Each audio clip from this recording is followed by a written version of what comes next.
mubin. Sebagaimana tersebut dalam Al-Quran, maka semua yang berlaku dalam alam dan apa yang akan berlaku itu tertulis padanya. Terukir padanya dengan ukiran yang tidak dapat disaksikan dengan mata ini. Dan jangan Anda menyangka bahwa papan tulis itu dari kayu atau besi atau tulang. Dan bahwa kitab itu dari kertas atau kulit tipis. Akan tetapi, seyogialah bahwa Anda pahami dengan yakin, bahwa lauh papan tulis Allah itu tidak serupa dengan lauh papan tulis makhluk. Dan kitab Allah tidak serupa dengan kitab makhluk. Sebagaimana zatnya dan sifatnya itu tidak serupa dengan zat dan sifat makhluk. Bahkan, kalau Anda mencari baginya contoh, yang mendekatkannya kepada paham Anda, maka ketahuilah bahwa adanya takdir-takdir pada papan tulis itu menyerupai dengan adanya kalimat-kalimat Al-Quran dan huruf-hurufnya dalam otak penghafal Al-Quran dan hatinya. Maka itu adalah terguris padanya. Sehingga, adalah seakan-akan ketika dibacakannya, ia melihat kepadanya. Dan jikalau Anda memeriksa otaknya, bahagian demi bahagian, niscaya Anda tidak menyaksikan dari tulisan itu sehuruf pun. Dan bahwa tidak adalah di sana itu tulisan yang dipersaksikan dan huruf yang dilihatkan. Maka dari jalan ini, seyogialah bahwa Anda memahami akan adanya lauh papan tulis itu yang terukir dengan semua yang ditakdirkan dan yang ditetapkan oleh Allah Ta'ala. Dan papan tulis pada contoh itu adalah seperti kaca, yang tampak padanya bentuk. Maka jikalau diletakkan pada depan kaca itu akan kaca yang lain, niscaya adalah bentuk kaca itu terlihat padanya. Kecuali, ada di antara keduanya itu dinding hijab. Maka hati itu menerima gambaran ilmu. Dan papan tulis itu kaca gambaran itu seluruhnya, yang ada padanya. Sibuknya hati dengan nafsu syahwatnya dan yang dikehendaki oleh panca inderanya itu adalah hijab yang dilepaskan diantaranya dan pembacaan papan tul, yang dia itu sebahagian dari alam al-malakut. Maka kalau berhembuslah angin yang menggerakkan hijab ini dan mengangkatkannya, niscaya berkilau-kilauanlah pada kaca hati itu sesuatu dari alam al-malakut, seperti kilat yang menyambar. Kadang-kadang tetap dan terus, dan kadang-kadang tidak terus. Dan itulah yang banyak kejadian. Selama hati itu dalam keadaan jagat tidak tidur, maka dia itu disibukkan dengan yang dibawa oleh panca indera kepadanya, dari alam al-mulki wasi syahadah penyaksian tubuh di alam dunia. Yaitu hijab dari alam al-malakut, alam yang tidak bisa disaksikan oleh mata. Dan makna tidur, ialah bahwa tenanglah panca indera padanya. Lalu ia tidak membawakannya kepada hati. Maka apabila ia terlepas daripadanya dan daripada khayal dan ada dia itu bersih pada zatnya, niscaya terangkatlah hijab diantaranya dan lauh mahfud. Maka jatuhlah dalam hatinya, sesuatu dari apa yang ada pada papan tulis itu. Sebagaimana jatuhnya bentuk dari suatu kaca dalam kaca yang lain, apabila terangkatlah hijab di antara keduanya. Kecuali, bahwa tidur itu mencegah panca indera yang lain dari bekerja, dan tidak mencegah bagi berkhayal dari pekerjaannya dan dari gerakannya. Maka apa yang jatuh dalam hati, maka disegerakan oleh khayal. Lalu ditirunya dengan contoh yang mendekatinya. Dan adalah yang dikhayalkan itu lebih tetap dalam hafalan, dibandingkan dengan yang lain. Maka kekallah khayal itu dalam hafalan. Maka apabila ia terbangun, niscaya tiada yang diingatinya selain khayal. Maka orang yang mentakbirkan mimpi itu memerlukan, bahwa ia memandang kepada khayalan itu sebagai suatu cerita. Artinya, suatu makna dari makna-makna. Maka ia kembali kepada makna-makna itu, dengan penyesuaian yang ada di antara orang yang berkhayal dan makna-maknanya. Contoh-contoh yang demikian itu terang, pada orang yang memperhatikan pada ilmu takbir mimpi. Dan mencukupilah bagi Anda suatu contoh, yaitu, bahwa, seorang laki-laki berkata kepada Ibnu Sirin, "Aku bermimpi, seakan-akan di tanganku ada caap stempel, yang aku caapkan dengan caap itu, mulut laki-laki dan faraj kemaluan wanita." Ibnu Sirin lalu menjawab, "Anda itu juru azan." Anda lakukan azan itu sebelum subuh dalam bulan Ramadan. Laki-laki itu menjawab, benar Anda. Maka perhatikanlah, bahwa jiwa pengecapan itu adalah melarang. Dan karenanyalah dimaksudkan pengecapan itu. Sesungguhnya tersingkap bagi hati akan hal seseorang dari lauh mahfud, sebagaimana adanya.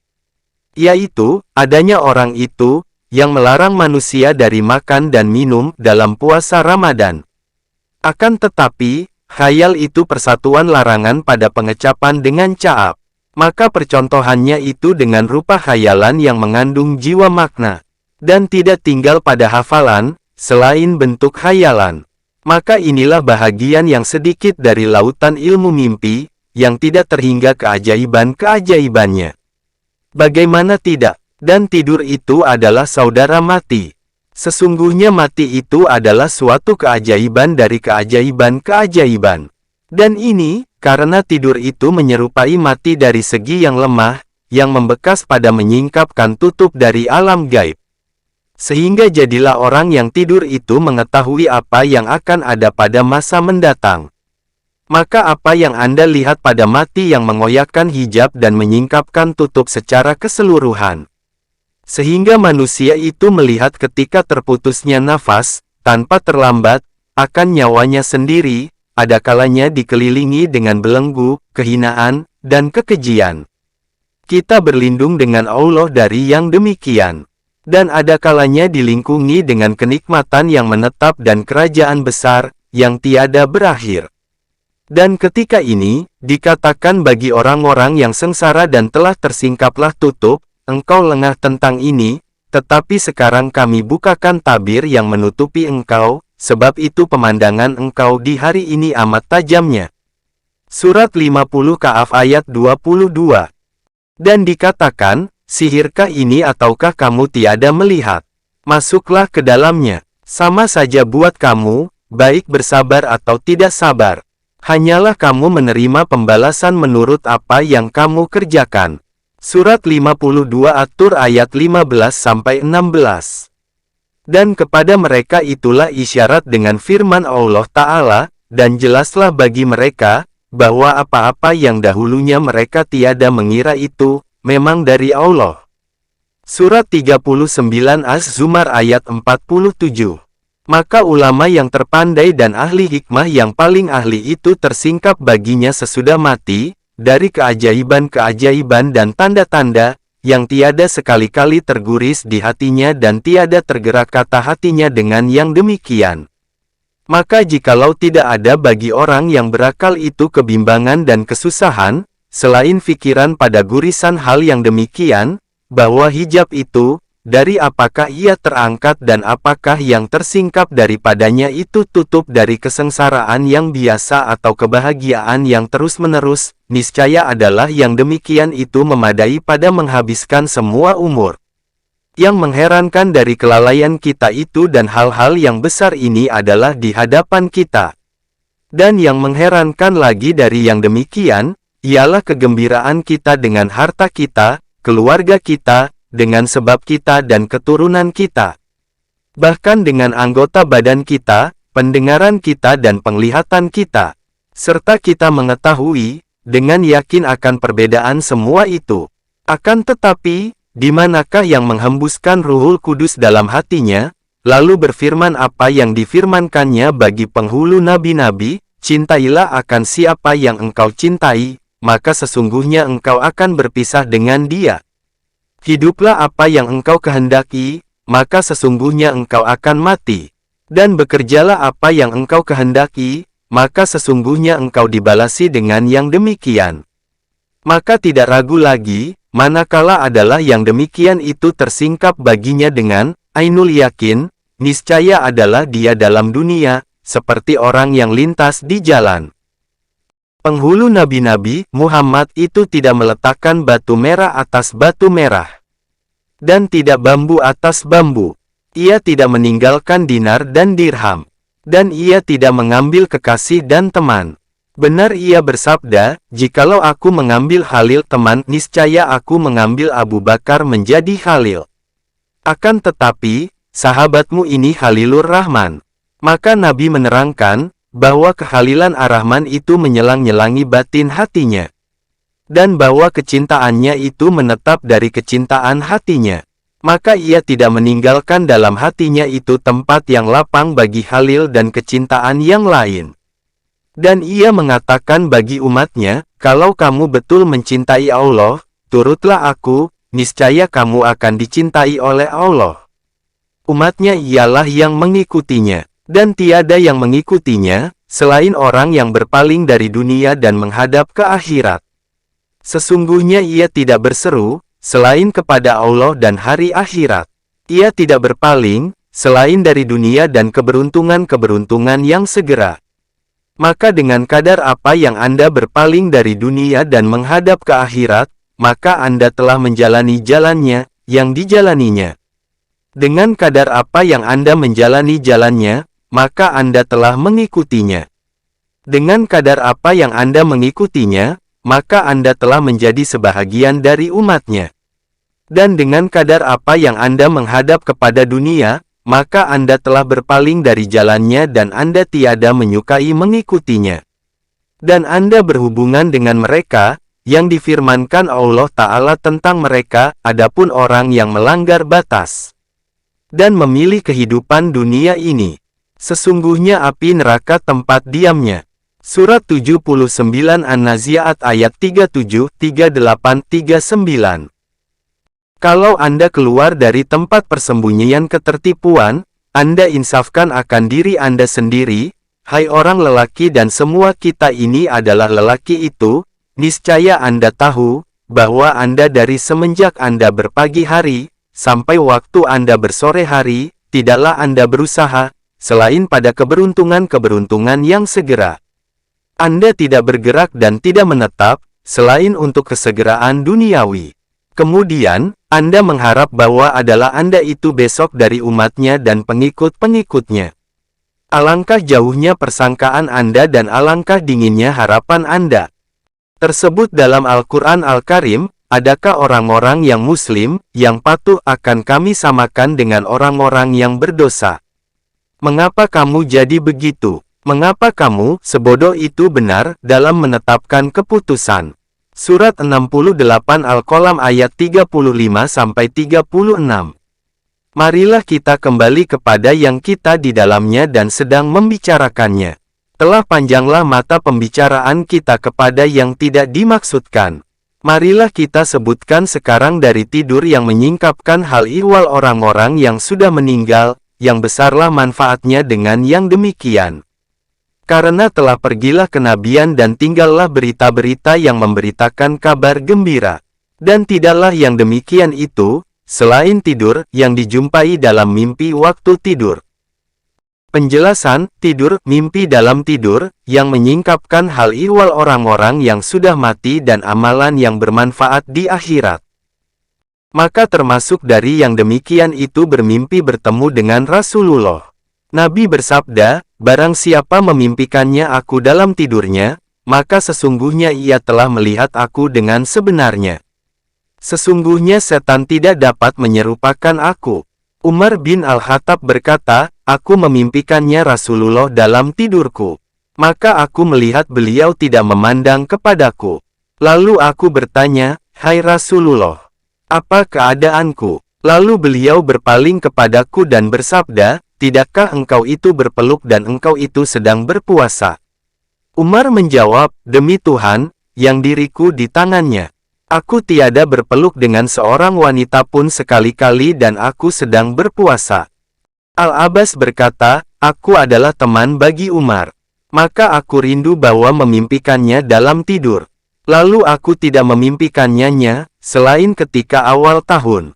Aku memimpikannya, bahwa ia menyapu keringat dari keningnya, seraya ia berkata, inilah waktu keselesaianku. Bahwa adalah mahligaiku itu runtuh, jikalau tidaklah aku menemuinya yang maha pengasih, lagi maha penyayang. Al-Hasan bin Ali berkata kepadaku Ali, bahwa Rasulullah menyempatkan bagiku tadi malam dalam tidurku. Lalu aku bertanya, wahai Rasulullah, apakah yang engkau temui dari umat engkau? Rasulullah menjawab, berdoalah kepada mereka. Lalu aku berdoa, "Ya Allah, ya Tuhan, gantikan aku dengan mereka akan orang yang lebih baik bagiku dari mereka. Gantikan mereka dengan aku, akan orang yang lebih jahat bagi mereka daripada aku." Maka Ali itu keluar, lalu ia dipukul oleh Ibnu Muljam. Berkata sebahagian syekh, "Aku bermimpi Rasulullah. Lalu aku berkata, 'Wahai Rasulullah, minta ampunlah untukku.' Maka beliau berpaling daripadaku. Lalu aku berkata, 'Wahai Rasulullah, bahwa Sufyan bin Uyainah menerangkan kepadaku dari Muhammad bin Al-Munkadir, dari Jabir bin Abdullah, bahwa engkau tidak ditanyakan sekali-kali akan sesuatu.' Lalu aku menjawab, 'Tidak.'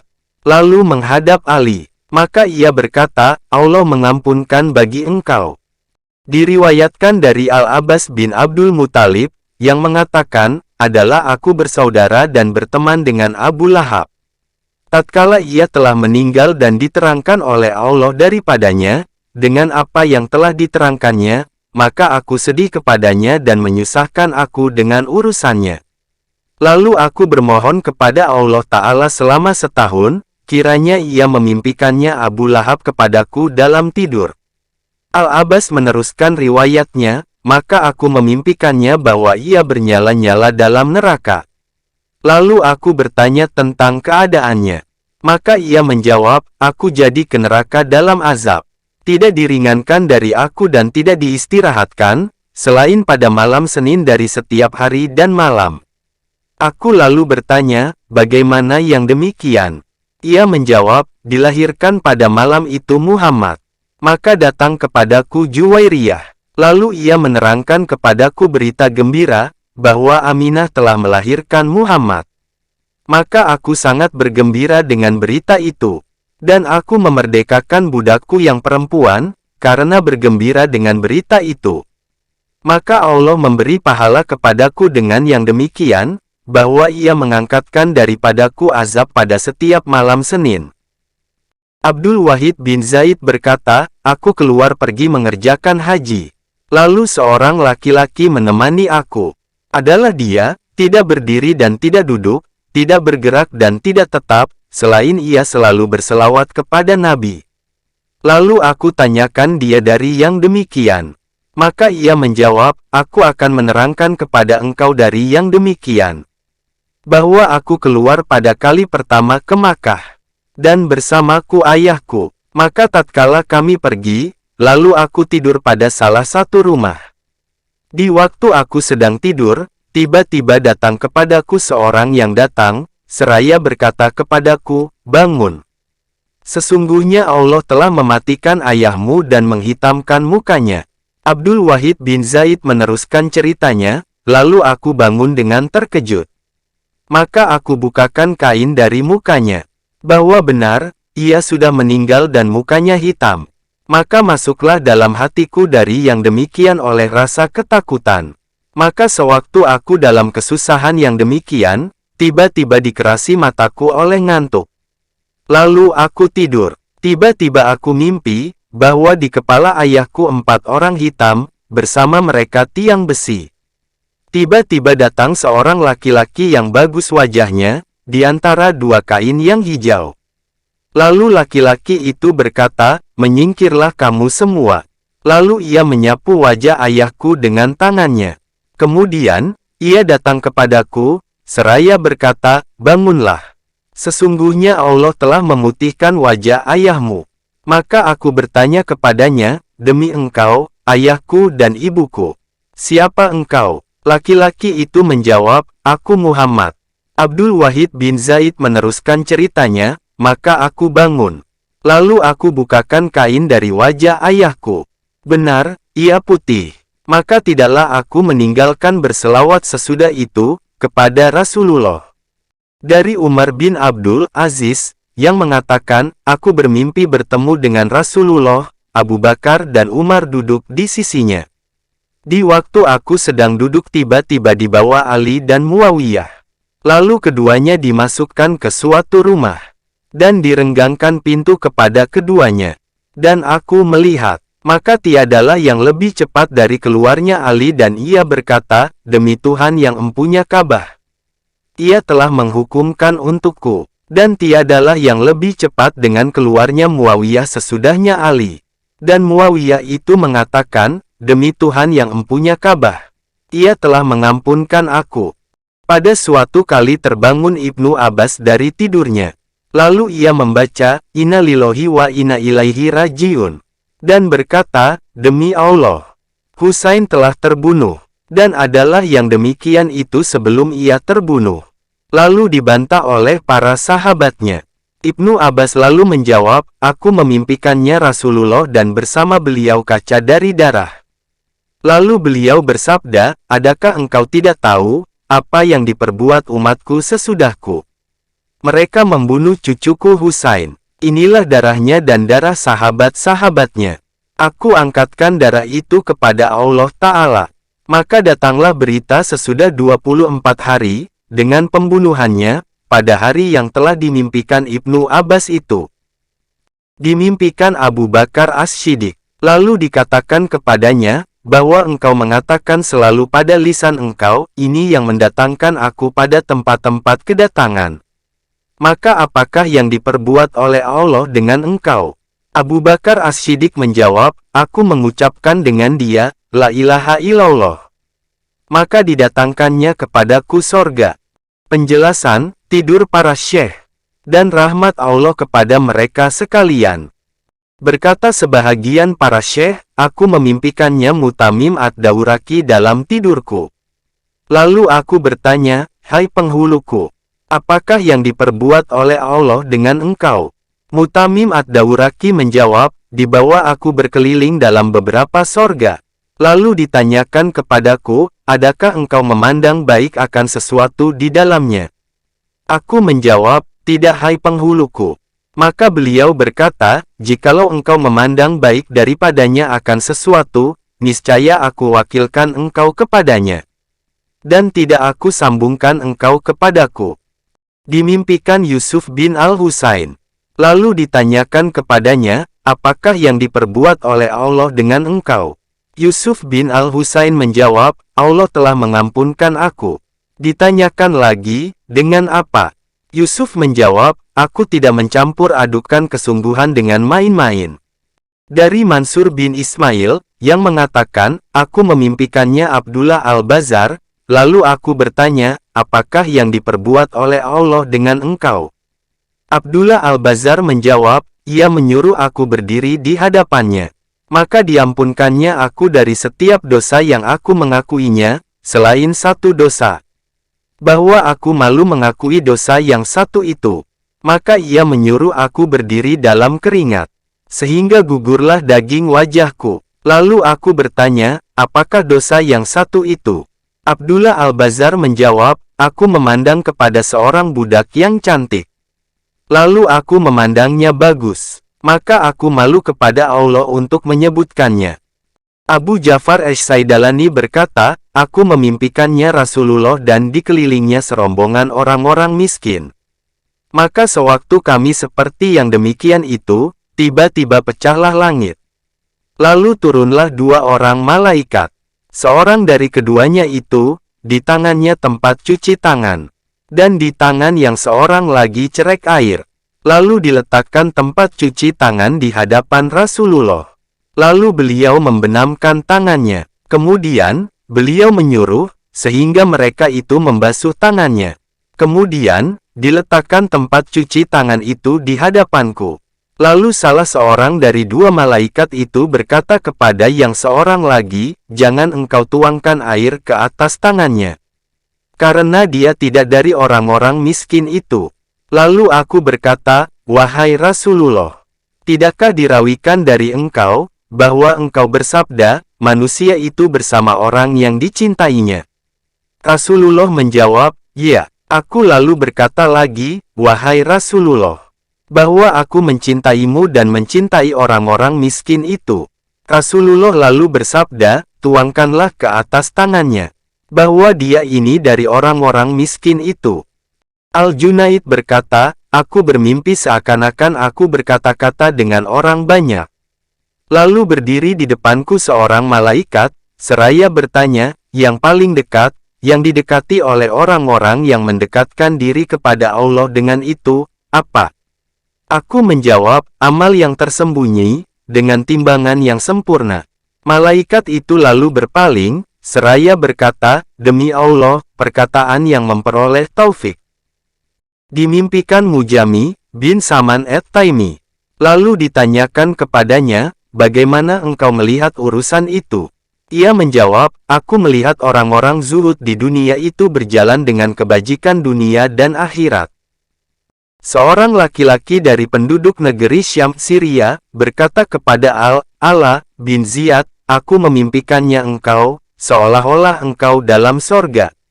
Lalu Al-Ala turun dari tempat duduknya dan menghadapkan muka kepada laki-laki itu. Kemudian berkata, mudah-mudahan setan menghendaki sesuatu, lalu aku terpelihara daripadanya. Lalu dikirimnya seorang laki-laki yaitu engkau yang akan membunuh aku.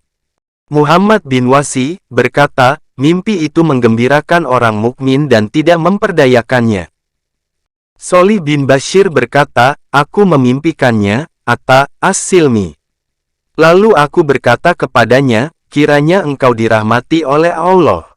Sesungguhnya engkau lamalah bergundah hati di dunia. Atta As-Silmi menjawab, apakah tidak demi Allah sungguh mengakibatkan aku oleh yang demikian akan istirahat yang lama dan kegembiraan yang berkekalan.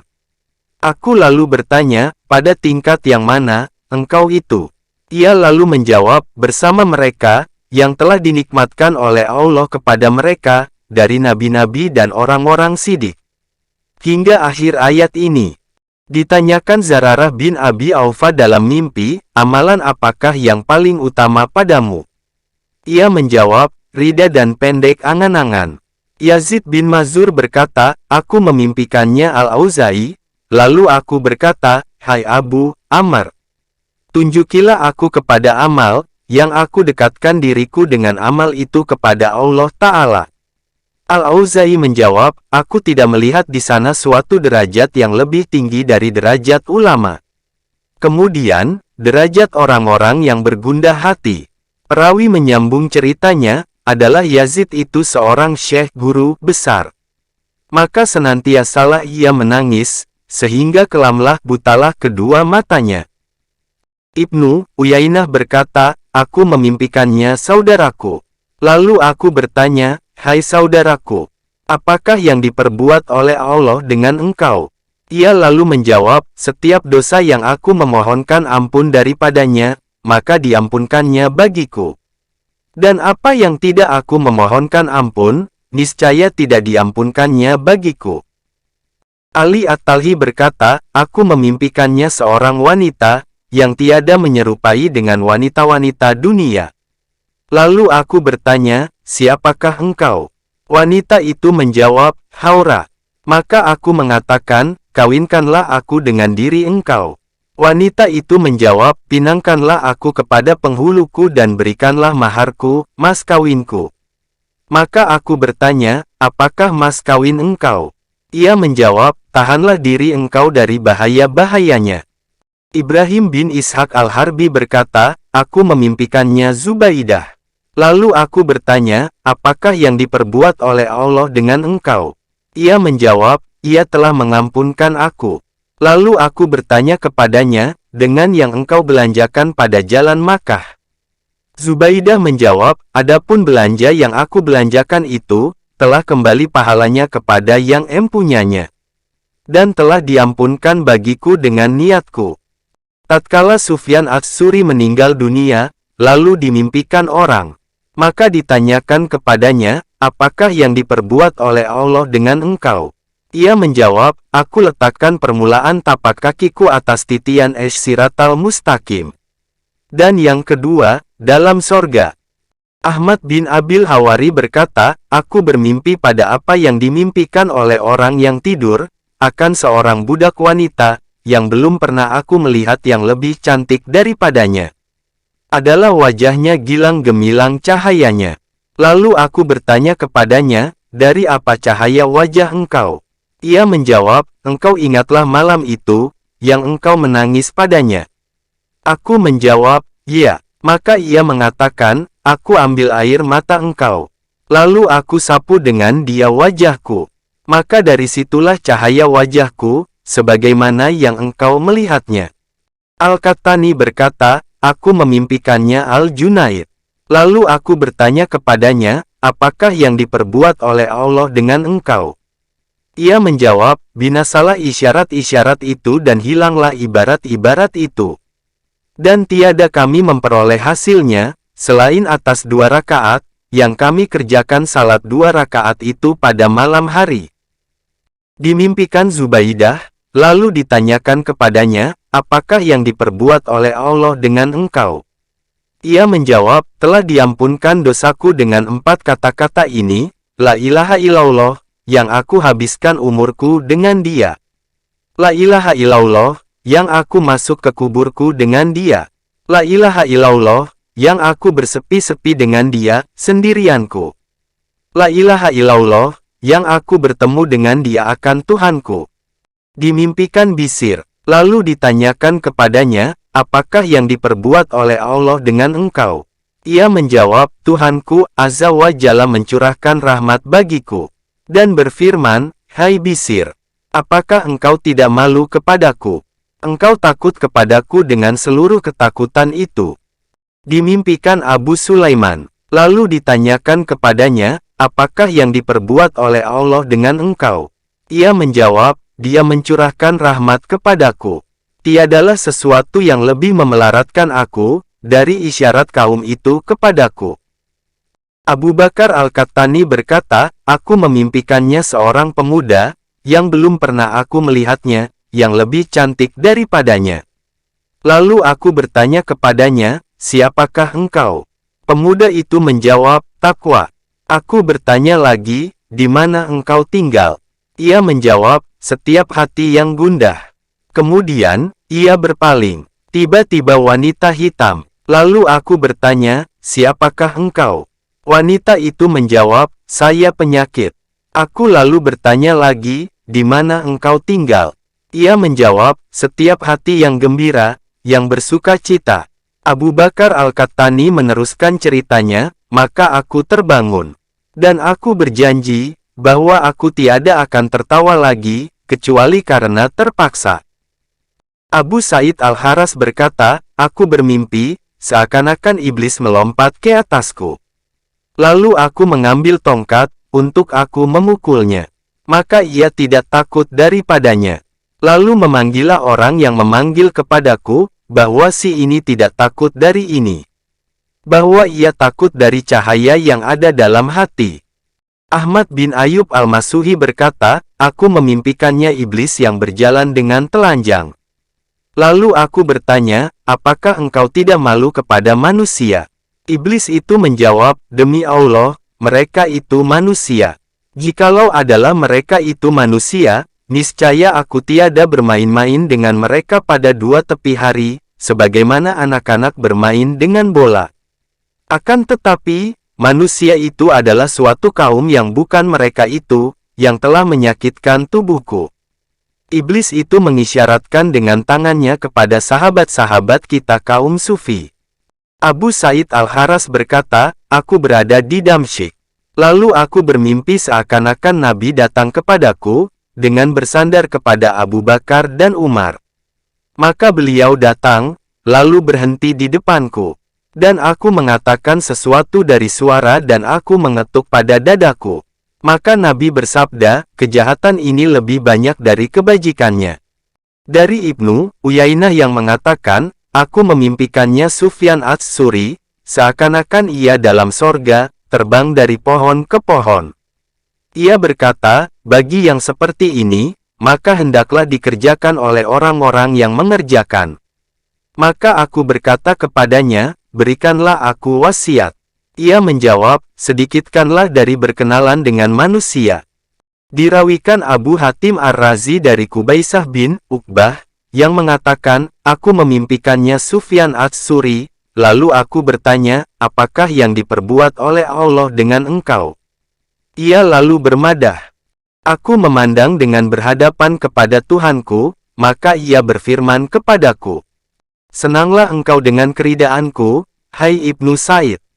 Adalah engkau itu tetap berdiri, apabila telah gelaplah malam, dengan air mata orang yang merindui dan hati yang menyengajakan.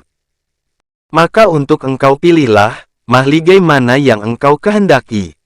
Dan kepadaku berziarahlah, bahwa aku dengan engkau itu dekat sekali." Dimimpikan Asy-Syibli sesudah meninggalnya 3 hari. Lalu ditanyakan kepadanya, "Apakah yang diperbuat oleh Allah dengan engkau?" Ia menjawab, "Ia berdebat dengan aku, sehingga aku berputus asa. Maka tatkala dilihatnya akan keputusasaanku, lalu diselubungkannya aku dengan rahmatnya." Dimimpikan Majnun Bani Amir sesudah meninggalnya, lalu ditanyakan kepadanya, "Apakah yang diperbuat oleh Allah Ta'ala dengan engkau?" Ia menjawab, "Ia mengampunkan aku dan menjadikan aku sebagai alasan kepada orang-orang yang mencintainya." Dimimpikan Ats-Suri, lalu ditanyakan kepadanya, "Apakah yang diperbuat oleh Allah dengan engkau?" Maka ia menjawab, "Ia merahmati aku." Lalu ditanyakan lagi, bagaimana keadaan Abdullah bin Al-Mubarak. Ia menjawab, dia itu dari orang yang masuk kepada Tuhannya pada setiap hari 2 kali. Dimimpikan sebahagian mereka, lalu ditanyakan tentang keadaannya. Maka ia menjawab, mereka mengadakan perhitungan dengan kami, lalu mereka dengan teliti sekali. Kemudian mereka meninggal, lalu mereka dimerdekakan. Dimimpikan Malik bin Anas. Lalu ditanyakan kepadanya, "Apakah yang diperbuat oleh Allah dengan engkau?" Malik bin Anas menjawab, "Ia mengampunkan dosaku dengan kalimah yang dibacakan oleh Utsman bin Affan ketika melihat jenazah, Maha Suci yang Maha Hidup yang tiada akan mati." Dimimpikan pada malam, yang di malam itu meninggal Al-Hasan Al-Basyari, bahwa seakan-akan langit itu terbuka. Dan seakan-akan seorang penyeru menyerukan, "Ketahuilah kiranya, bahwa Al-Hasan Al-Basyari telah datang kepada Allah. Dan Allah ridha kepadanya." Dimimpikan Al-Jahid. Lalu ditanyakan kepadanya, "Apakah yang diperbuat oleh Allah dengan engkau?" Lalu ia bermadah, "Jangan engkau tulis dengan tulisan engkau akan selain sesuatu yang menggembirakan akan engkau. Pada hari kiamat melihatnya itu." Al-Junaid memimpikannya iblis yang bertelanjang.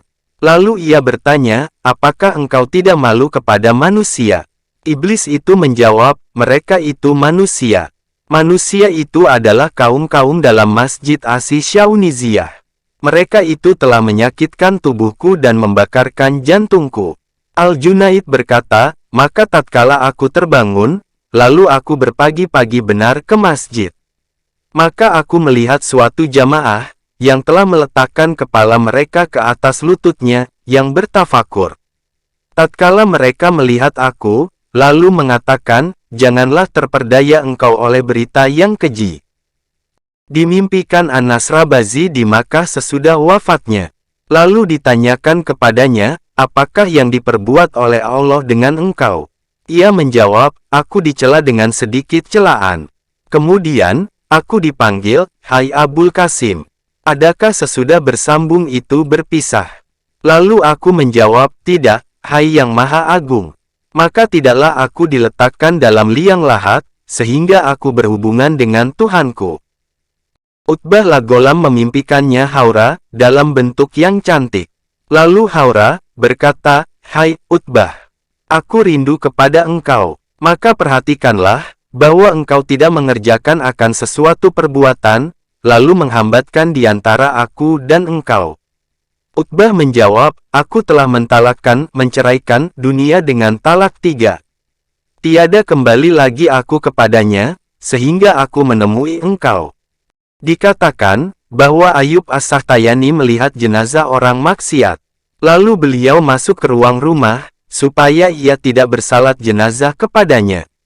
Maka sebahagian mereka memimpikannya mayit itu. Lalu ditanyakan kepadanya, "Apakah yang diperbuat oleh Allah dengan engkau?" Mayit itu menjawab, "Allah